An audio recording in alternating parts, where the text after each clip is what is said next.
không có như chim cu sinh gai xì hả ba ca đồng như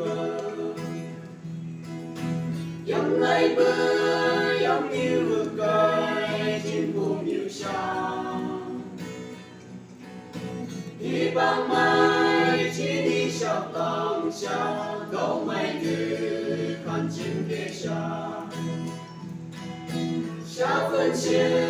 vai chỉ dù mong hát mơ cả gàng đi cả đông như lại xuống bây giờ bữa cùng lòng bữa sương gai chỉ trên xuống bay bữa đi hư băng tay ông tay ai mong mong đi mãi đưa xa hỡi chiều muôn ngọn sư cùng chân hay sư hàng chỉ suy bữa ba lời nàng luôn cơ hợp ba cây y bay bữa ba ni ba bữa như gan chi cây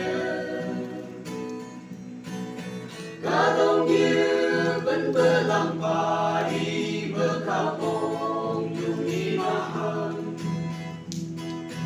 hát vây đưa ta làm bơ tư gia làm hàng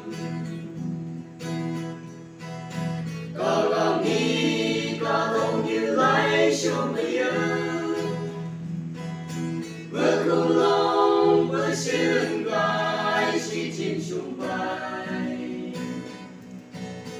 hỡi đi hư băng tay ông tay ai mong mong đi mãi đưa xa hỡi chiều muôn ngọn sư cùng chân lại sư hàng mi yêu bóng hát bởi đi bác chiến cơ bay nhớ gì xuyên đi ca thông như xuyên nhạc thuyền lòng ý nhớ lòng công địa kỳ vui như dưới sân ngừng tài từ những mọc lá gần tuổi tài mong tan gan chỉ như bờ tư ô như cây có gạo mi có đông như lấy xuống bây giờ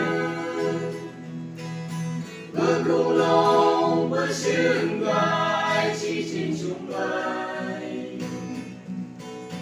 bữa đi hư bám tay ông cây ai mong mong đi mãi đưa xa hỡi chiều muôn ngọn sư cùng chân lại sư hàng chẳng biết ba lấy cả sự cơ sở đi trên mong trong bờ hồ mây nguy gan a thứ la vân đại đại hàng hỡi ký hư lóc sương vòng ấy trên làm hạt từ áo gây gông xa Krisaga siêu ông bờ tam hắn nam cơ cả gàng đi cả đông như lấy xuống bây giờ bờ cùng lòng bờ sương gai chỉ trên xuống bay